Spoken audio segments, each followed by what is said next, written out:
মহাপ্রভু নগরে নগরে সংকীর্তনে বের হলেন। সংকীর্তনে বেরিয়ে আজ গৌর সুন্দরের গলাটি শুকিয়ে কাঠ হয়ে গিয়েছে। আজকেও গৌর সুন্দর এলেন তৃষ্ণা নিবারণের জন্য শ্রীধর ঠাকুরের গৃহে। শ্রীধর যে ঘরটাতে থাকে সেই ঘরটার চারদিকে মাটির দেওয়াল, উপরে খড়ের ছাউনি। সে ছাউনি থেকে আকাশের তারা চাঁদ দেখা যায়। অর্থাৎ এতটাই দরিদ্র শ্রীধর যে নিজের ঘর ছাইবার মতো খড় কিনবারও তার সামর্থ্য নেই।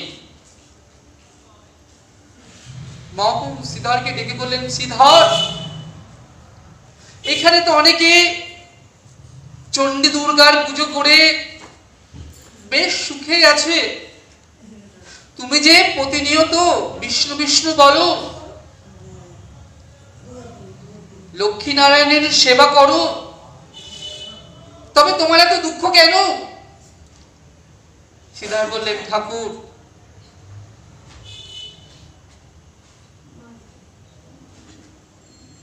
সময় চিরকাল সবার সমান যায় না। অনাহারে তো থাকি না। ছেঁড়া হোক ফাটা হোক সেলাই করে বস্ত্র তো পরিধান করি। বিষ্ণু যেমন রাখবেন আমি তেমন আছি। আমি তো বেশ মহা সুখেই আছি। মহাপ্রভু বললেন, শ্রীধর, আমি খুব তৃষ্ণার্ত হয়ে এসেছি, তুমি আমাকে জল পান করাও।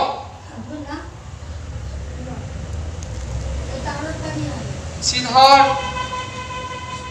লোহার ফুটো পাত্রে মহাপ্রভুকে জল দিলেন। মহাপ্রভু পরম সুখে সেই জল পান করলেন। বললেন, শ্রীধর, তৃষ্ণা নিবাপিত হয়েছে, তুমি আমাকে এবার কিছু দাও। তোমার কাছ থেকে কিছু না নিয়ে আমি কেমন করে যাই? ওই তোমার আঙিনায় থোর মোচা রয়েছে, ওটাই আপাতত দাও। এই কথা বলে মহাপ্রভু নিচে রাখা থোর মোচাটি নিয়ে আবার হাস্য করতে করতে চললেন। এমন ভাবে প্রত্যেক দিনই মহাপ্রভু শ্রীধরের কাছ থেকে থোর মোচা কলা নিয়ে পরম সুখে ভোজন করতেন। এর কিছুদিন পরে আমার গৌরসুন্দর বিদ্যার বিলাস করলেন। টোল খুলে নবদ্বীপে পড়াতে শুরু করলেন। বড় বড় তার্কিক, ন্যায়রত্ন, তর্করত্ন, তর্ক অলঙ্কার আদি বড় বড় শাস্ত্র বিদকে তিনি পরাজিত করলেন তর্ক যুদ্ধে। তারও কিছুদিন পরে পিতা জগন্নাথ মিশ্র ইহলোকে লীলা সম্বরণ করে অপকট হলেন। এবার মহাপ্রভু তিনি এলেন গয়াধামে বিষ্ণুপাদ পাদ্যে। বিষ্ণুপাদ পাদ্যে গৌর সুন্দরে চোখের জলে বক্ষ ভেসে যাচ্ছে। গেলেন নিমাই হয়ে, নিমাই পণ্ডিত হয়ে, আর যখন ফিরলেন অমিয় নিমাই হয়ে। কোথায় যেন ভেসে গেল তার পাণ্ডিত্য। আজ আর তার ভালো লাগছে না পাণ্ডিত্য নিয়ে তর্ক বিতর্ক করতে, টোল খুলে পড়াতে। সমস্ত পুঁথি গঙ্গার জলে ভাসিয়ে দিলেন। তিনি মনে মনে চিন্তা করছেন, যে ধন দেব বলে আমি গোলক থেকে ভূলোকে এসেছি, আমি যদি এখনই হা কৃষ্ণ বলে কেঁদে কেঁদে সে ধন কলিহত জীবকে না দিই, তাহলে তো কলির জীব সে ধন পাবে না।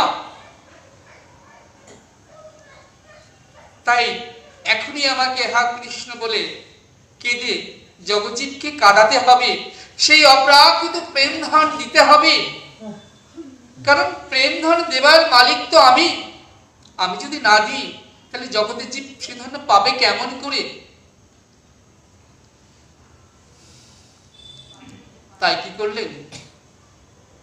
তিনি মনস্থির করলেন সন্ন্যাস ধর্ম গ্রহণ করে চলে যাবেন। সন্ন্যাস ধর্ম গ্রহণ করে চলে যাবেন, কিন্তু যাকে না বলে গেলে যিনি সব থেকে বেশি কষ্ট পাবেন সেই শ্রীধর বলে আমি সন্ন্যাস নিয়ে চলে যাব, আর শ্রীধরের হাতের লাউ না খেয়ে আমি কখনোই সন্ন্যাস ধর্ম গ্রহণ করব না। তাই মনস্থির করলেন মহাপ্রভু যে সন্ন্যাস নেবেন। আজ আর মহাপ্রভু শ্রীধরের দোকানে যান না, শ্রীধর থেকে থোরকলা মোচাটিও কেড়ে খান না। শ্রীধর সমস্ত নবদ্বীপবাসীকে ডেকে বলছে, ওগো নবদ্বীপবাসী, তোমরা বলতে পারো তিনি কেন আর আসেন না আমার কাছে? কেন আর থোরকলা মোচাটি আমার থেকে কেড়ে নেন না? সেই রাত্রে মহাপ্রভু স্বপ্ন দিলেন শ্রীধরকে, শ্রীধর আমি তো আর নবদ্বীপের বাজারে যাব না, আর তো তোমার হাতের থোরকলা মোচাটি কেড়ে নেব না। আমার বড় সাধ, আমি সন্ন্যাস নিয়ে চলে যাওয়ার পূর্বে তোমার হাতের একটু লাউয়ের সেবা নিতে চাই। রাত্রে স্বপ্ন দেখালেন, আর প্রভাতে শ্রীধর ঠাকুর সেই স্বপ্ন পেয়ে মাথায় করে বড় এক লাউ নিয়ে এলেন, এসে হাজির হলেন। শ্রীধরের হাতে লাউ দেখে মহাপ্রভু হাস্য করছেন। জননীকে ডেকে বললেন, মা দেখো শ্রীধর এসেছেন লাউ নিয়ে, তুমি এই লাউ রাধা মাধবের সেবায় লাগাও। এমন সময় এক ভক্ত দুগ্ধ নিয়ে এলো।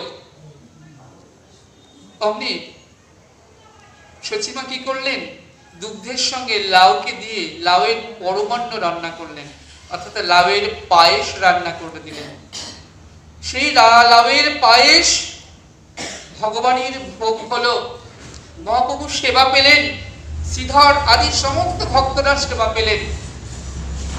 আপনারা যারা আমার গৌর সুন্দরকে ভালোবাসেন, গৌর প্রেমে যারা অনুরাগী, যারা গৌর বিনে জানেন না, তারা অবশ্যই লাউয়ের পরমান্ন রান্না করে মহাপ্রভুকে দেবেন।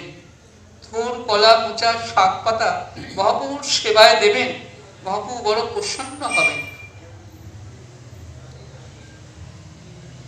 মহাপ্রভু অতি প্রসন্ন চিত্তে ভক্তের সে দ্রব্য গ্রহণ করলেন।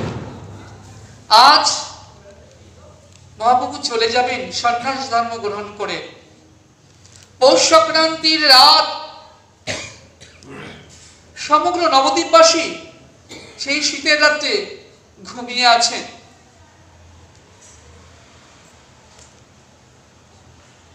মহাপ্রভু সেই পৌষ সংক্রান্তির রাতে ছুটতে ছুটতে নবদ্বীপের ঘাটে এলেন।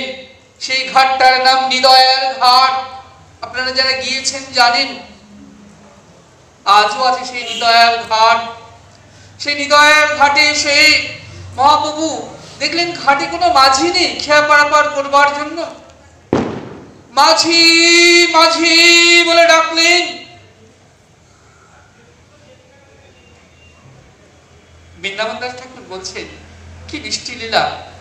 যিনি ভব নদী পারাপারের কান্ডারী, তিনি জাগতিক জগতে একটা ছোট্ট নদী গঙ্গা নদী পারাপার করবার জন্য মাঝি মাঝি বলে ডাকছেন।